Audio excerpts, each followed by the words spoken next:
Hello student, आज हम लोग देखने वाले हैं एप्लीकेशन ऑफ गॉस लॉ। हमारा टॉपिक चल रहा था, तो हम देखने वाले हैं second topic, linearly charge wire के लिए हम लोग इलेक्ट्रिक फील्ड कैलकुलेट कर चुके हैं। ठीक है, electric field due to a uniformly charged wire और रॉड, उसके लिए हम लोग कैलकुलेट कर चुके हैं इलेक्ट्रिक फील्ड। ठीक है, तो नेक्स्ट आज हम लोग देखने वाले हैं जिससे हमेशा क्वेश्चन पूछता है बोर्ड में, और वो है हमारा स्फेरिकल सेल। ठीक है, तो उसके लिए आज हम लोग देखने वाले हैं derivation electric field find out करेंगे अकॉर्डिंग टू गॉस लॉ। ठीक है, आ जाओ, आइए देखते हैं। हमारा नेक्स्ट टॉपिक है electric field due to a uniformly charged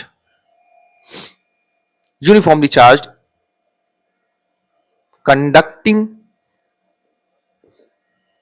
sphere या फिर हॉलो नॉन कंडक्टिंग स्फीयर, या फिर हम इसी को बोलते हैं स्फेरिकल सेल। और क्वेश्चन जो बोर्ड में है इसी नाम से आता है, सेल के नाम से आता है। ठीक है, तो आप समझ जाओगे कि यही डेरिवेशन हमें करना है। Electric field due to uniformly charged conducting sphere, hollow non conducting sphere and spherical shell. तो आइए देखते हैं कैसे हम लोग कैलकुलेट करेंगे इलेक्ट्रिक फील्ड। ठीक है, आइए पहले हम यहां पर डायग्राम बना लेते हैं। ये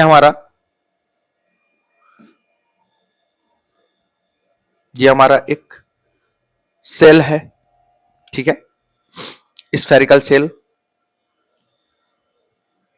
और ये क्या है हमारा कंडक्टिंग या फिर नॉन कंडक्टिंग, कंडक्टिंग या फिर नॉन कंडक्टिंग। ठीक है, यहां पे भी हमारा हॉलो है तो वो नॉन कंडक्टिंग होगा या फिर कंडक्टिंग हो, उन सबके लिए ये केस सेम है, सबके लिए डेरिवेशन सेम है। किसके लिए? Conducting sphere, hollow non conducting या फिर कंडक्टिंग हो स्फीयर।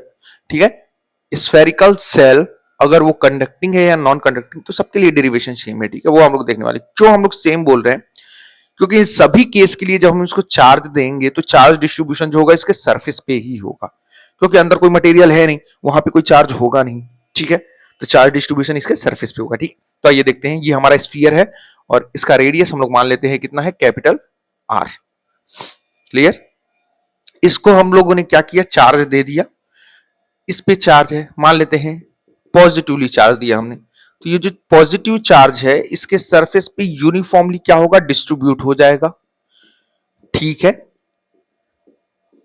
सरफेस पे यूनिफॉर्मली डिस्ट्रीब्यूट हो जाएगा। ठीक है, तो यहां पर हम लोग इलेक्ट्रिक फील्ड कैलकुलेट करेंगे। जहां भी इलेक्ट्रिक फील्ड कैलकुलेट करते हैं वहां हमें बनाना पड़ता है गॉसियन सरफेस। ठीक है, तो आइए बनाते हैं। अब मान लो कि हम यहाँ पी पॉइंट पे इलेक्ट्रिक फील्ड कैलकुलेट करना चाहते हैं। ठीक है, तो हम इस पी पॉइंट के अबाउट क्या बनाएंगे, गॉसियन सरफेस बनाएंगे। गॉसियन सरफेस कैसा होगा, ये स्फीयर है। ठीक है, तो इसके लिए जो गॉसियन सरफेस होगा, क्योंकि गॉसियन सरफेस की दो कंडीशन है, एक तो उस गॉसियन सरफेस के हर एक पॉइंट पर इलेक्ट्रिक फील्ड क्या होना चाहिए, सेम होना चाहिए, कांस्टेंट होना चाहिए। दूसरा दूसरा हमारा वो जो सरफेस होगा इस चार्ज के अबाउट सिमेट्रिक होगा, यानी कि इस चार्ज से उसके हर एक पॉइंट का जो डिस्टेंस है वो सेम होना चाहिए।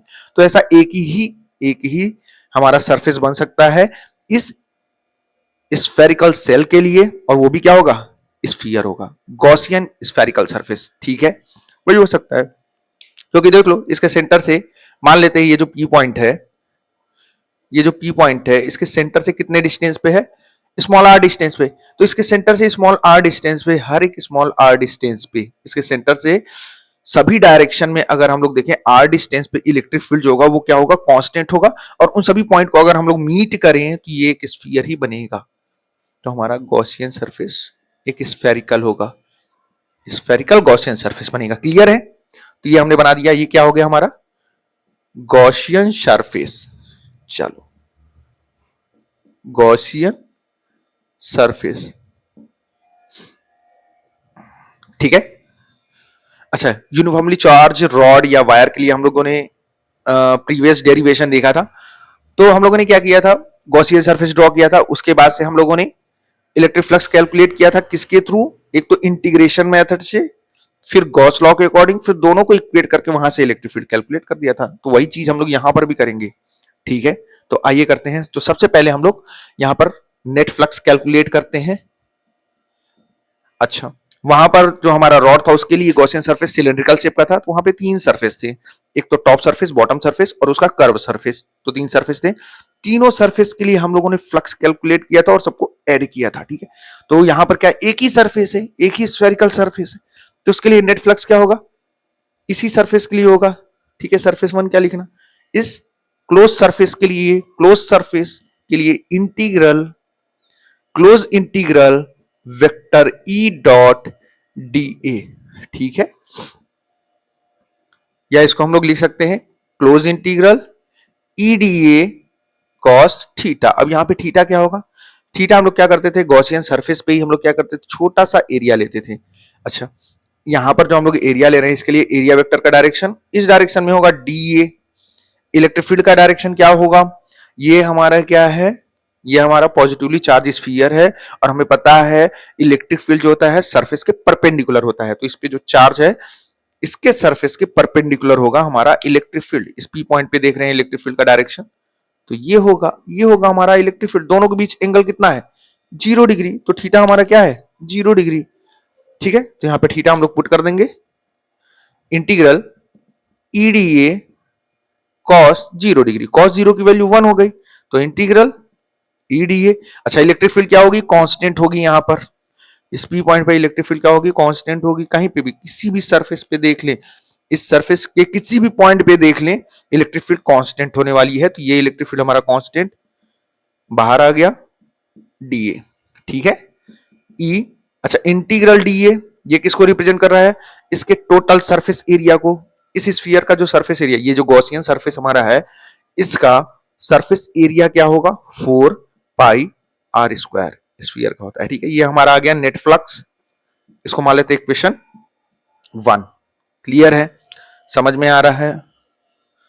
चलो, अब हम लोग according to Gauss law, Gauss law के अकॉर्डिंग, गॉस लॉ के अकॉर्डिंग यहां पे फ्लक्स कैलकुलेट करेंगे, फिर इक्वेट करके इलेक्ट्रिक फील्ड कैलकुलेट कर देंगे इस पी पॉइंट पर। ठीक है, now according to Gauss law, Gauss law के अकॉर्डिंग जो नेट फ्लक्स होता है थ्रू दिस क्लोज सरफेस वो कितना होगा, Q net enclosed divide by epsilon not.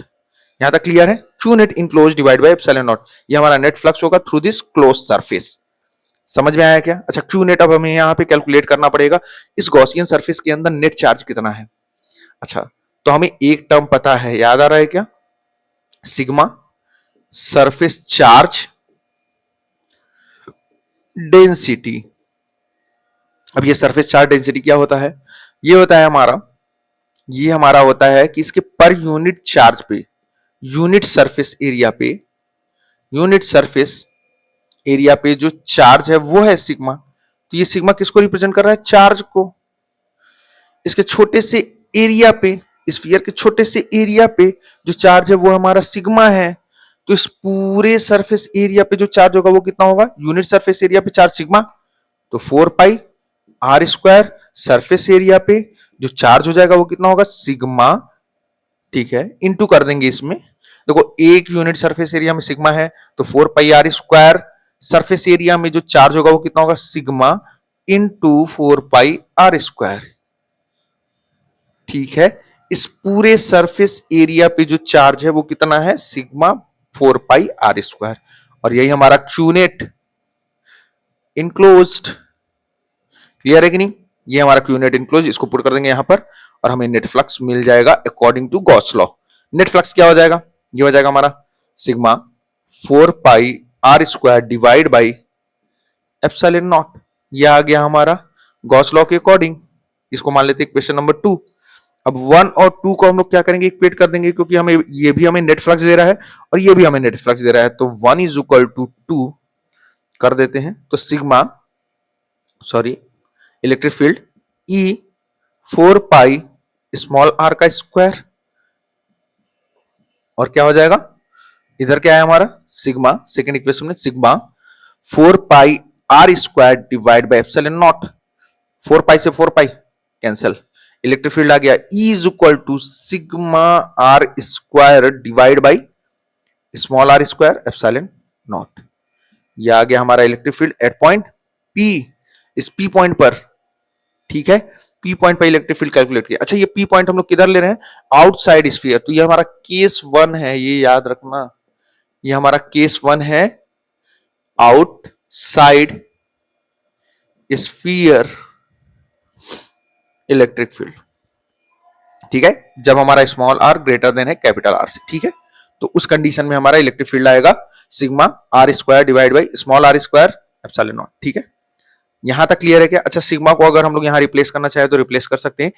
Sigma क्या है हमारा? इस गॉसियन सरफेस, इस पे जो चार्ज है, चार्ज सिग्मा हमारा क्या है? Surface charge density, surface charge density. मान लेते हैं कि इस स्फीयर पे जो चार्ज है वो Q है, नेट चार्ज जो है वो Q है। तो इस सिग्मा को हम लोग रिप्लेस कर सकते हैं। कैसे रिप्लेस कर सकते हैं? आइए, आ रहा है, हाँ, ठीक है। तो चलिए इसको रिप्लेस कर सकते हैं। हम लोग लिख सकते हैं सिग्मा को लिख सकते हैं हम लोग Q by A, Q by A यानी कि उसका surface area 4 pi are square, इस स्फीयर का surface area Q by A, यही हमारा सिग्मा है। सरफेस चार्ज डेंसिटी यानी कि charge per unit area, sigma की वैल्यू यहां पे पुट कर देंगे तो हमारा नेट इलेक्ट्रिक फील्ड आ जाएगा एट पॉइंट P चार्ज के टर्म में, ये हो जाएगा Q, ये हो गया आर स्क्वायर, नीचे क्या है 4 pi are square small are square epsilon naught. तो कैपिटल आर स्क्वायर से कैपिटल आर कैंसिल हो गया। अब क्या आ गया? Q divide by 4 pi epsilon naught small R का स्क्वायर। यह आ गया हमारा नेट इलेक्ट्रिक फील्ड, कहां पे? इस P पॉइंट पर चार्ज के टर्म में। अगर इस स्फीयर पे जो नेट चार्ज हमने Q मान लिया है तो उस केस में। यहां तक क्लियर है क्या? यहां तक समझ में आया? अच्छा, अब यहां पर नोट करना, ये जो हमारा इलेक्ट्रिक फील्ड है इस आर के क्या है? इनवर्सली प्रोपोर्शनल है, आर स्क्वायर के इनवर्सली प्रोपोर्शनल। ये काम आएगा जब हम लोग ग्राफ बनाएंगे, ठीक है। तो नेक्स्ट हम लोग देखते हैं इनसाइड स्फीयर, इस स्फीयर के अंदर कहीं पे भी पॉइंट हम लोग ले लेते हैं और वहां पर इलेक्ट्रिक फील्ड कैलकुलेट करते हैं। किसी भी पॉइंट पर इलेक्ट्रिक फील्ड क्या होगी वो हम लोग कैलकुलेट कर लेते हैं, ठीक है। अच्छा, सरफेस के लिए भी हम लोग कैलकुलेट कर सकते हैं। इस P पॉइंट पे तो हमें कैलकुलेट हो गया, अब इसके सरफेस पे भी हम लोग इलेक्ट्रिक फील्ड कैलकुलेट कर सकते हैं। और वो कितनी होगी आइए वो भी देख लेते हैं। इसको हम लोग देख लेते हैं कहां पे, इधर स्पेस है, यहां पे स्पेस है, आइए देख लेते हैं यहीं पे सरफेस के लिए। On the surface of sphere, अगर सरफेस पे देख रहे हैं यहां पर तो स्मॉल आर जो होगा कैपिटल आर के बराबर हो जाएगा। Small r equal to capital r, put कर दो small r equal to capital r बस, ठीक है। इस वाले में पुट कर सकते हैं, इसमें पुट कर सकते हैं, इसमें पुट कर देते हैं। आइए इस वाले इक्वेशन यानी कि थर्ड इक्वेशन में तो हम लोग लिख सकते हैं E P is equal to sigma capital are square sigma capital are square divide by small are square की जगह पे क्या हो जाएगा? Capital are square epsilon naught, ये कैंसिल हो गया, आ गया सिग्मा बाई एप्सिलॉन नॉट, ठीक है। कहां पर? सरफेस पे। क्लियर है कि नहीं? चार्ज के टर्म में लिख सकते हैं, बस ये स्मॉल आर की जगह पे क्या आ जाएगा? Capital are.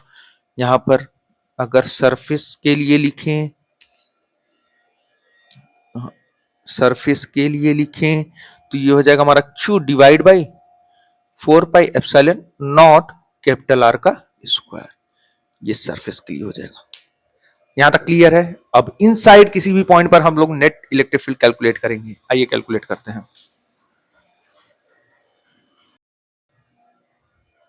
अभी हम लोग देखें आउटसाइड किसी पॉइंट पर, यहां से आर डिस्टेंस पे इस P पॉइंट पर इलेक्ट्रिक फील्ड अभी हम लोग कैलकुलेट किए। आउटसाइड पॉइंट पर, स्फीयर के आउटसाइड पॉइंट पर नेट इलेक्ट्रिक फील्ड कैलकुलेट किए और वो हमारी कितनी आई?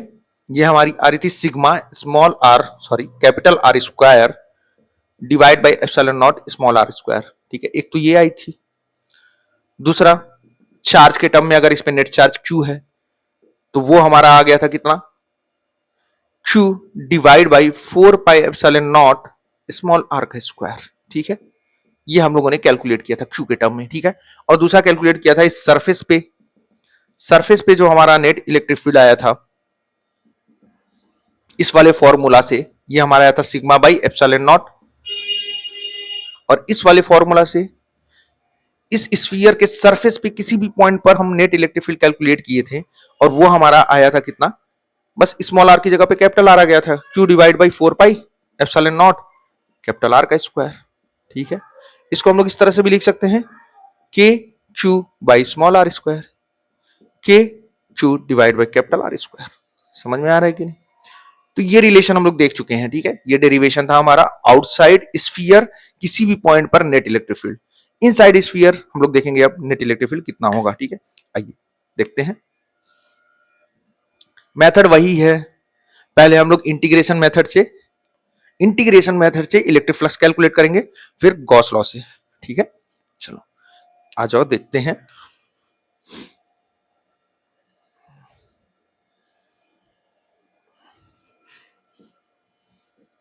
केस 2, इनसाइड पॉइंट हम लोग देख रहे हैं। ठीक है, यहां पर किसी भी पॉइंट पर नेट इलेक्ट्रिक फील्ड मान लेते हैं, यहां पर कैलकुलेट करते हैं। इस पी पॉइंट पर जो कि इसके सेंटर से स्मॉल r डिस्टेंस पे है, यहां पर नेट इलेक्ट्रिक फील्ड कैलकुलेट करेंगे। ठीक है, एट पॉइंट P यानी कि स्मॉल r लेस देन है कैपिटल R से।